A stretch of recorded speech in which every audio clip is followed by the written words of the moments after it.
The first thing I heard that morning wasn't birds or the soft lap of water against my dock.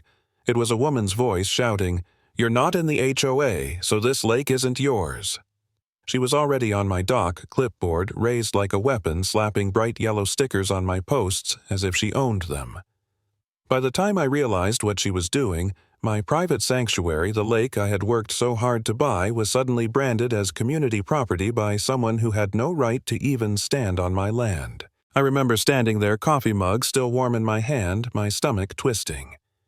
The sticker said, HOA, safety, check, passed, with a QR code that linked to a website where my lakefront was listed as an HOA amenity.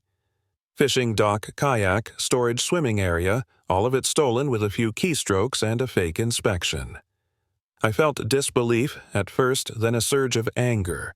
I bought this property specifically for the lake. Every inch of shoreline, every blade of grass was mine. And here was Malene Pierce, the HOA president, clipboard clutched to her chest, acting like she'd just taken possession. I didn't yell. I didn't argue. I just pulled out my phone and started documenting everything.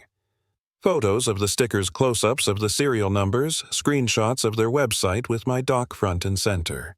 Malene kept talking, babbling about codes and beautification, but all I could hear was the scratch of her pen against that clipboard, making notes about my land like she was cataloging property for auction.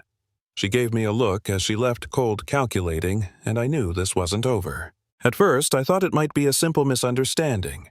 Maybe she was overzealous, maybe the HOA didn't know the boundaries. But the next week, the sound of hammering at dawn pulled me out of bed. Through the window, I saw volunteers in reflective vests setting up solar lights, banners, even rows of chairs along my shoreline. A carnival on my property. I marched out filming as they explained cheerfully that the HOA had approved funds for community lake access and that they were preparing for summer events. I wanted to laugh at the absurdity, but all I felt was a creeping dread. Malene stood at the edge like a foreman, clipboard in hand, directing the chaos. When I confronted her, she smiled like she was humoring a child. "Quite the improvement, don't you think? Makes the area more lively for families," I snapped back.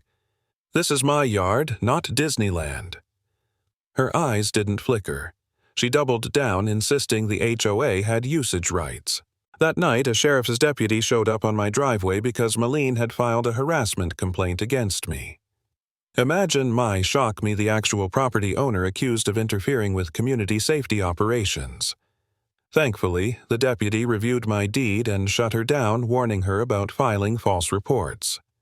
But still, as I lay awake staring at the stadium lights blazing through my bedroom window, I wondered if it was worth it. Was I crazy to fight? Wouldn't it be easier to just move, leave the lake behind, and escape the insanity? For a brief, painful moment, I doubted myself. But then Nina, my wife, whispered, "If we give up, they win."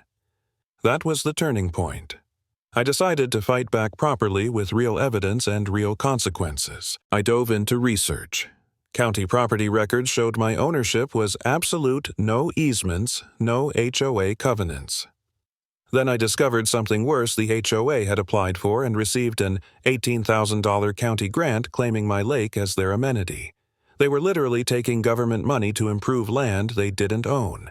Flyers surfaced showing they were already collecting $500 annual fees from neighbors for lake access. Fraud on top of trespassing. The breaking point came when I woke one morning to find my lake glowing neon green. At first I thought it was an algae bloom. But no, it was industrial dye poured into the storm drain by contractors hired by Malene. They told me she ordered it to test water flow for beautification projects using the cheaper dye instead of the approved safe version to save money. Fish floated to the surface dead. Our backup drinking well drew from that same aquifer. My sanctuary had been poisoned. Environmental officers arrived furious. Sarah Walsh from the county stormed onto the property, documenting every barrel, every instruction, every fish kill. She made it clear this wasn't just a code violation, it was an environmental crime. The EPA got involved. The fraud, the chemical discharge, the forged documents, it all unraveled like a bad novel. When the formal hearing came, I sat at a long table in the county administration building. On one side, me with my lawyer, the county officers, even the insurance investigator. On the other, Malene, pale but defiant, clutching yet another manila folder. She slid across original HOA documents from 1987, claiming the lake was community property. Tom Bradley, the county assessor, didn't even need a magnifying glass. Wrong paper stock, wrong fonts. Notary seals from decades too late. Forgeries so sloppy they might as well have been printed yesterday. She tried to argue, tried to cry about stress and discrimination, but the evidence was stacked high and undeniable. Fraudulent grant applications with her signature. Insurance claims for damage to property she didn't own. Contractor text messages where she explicitly ordered cheaper chemicals and told them to ignore permits. Even her own neighbors testified about paying fees for lake access. The board laid down its ruling with no hesitation. Fines totaling $27,000.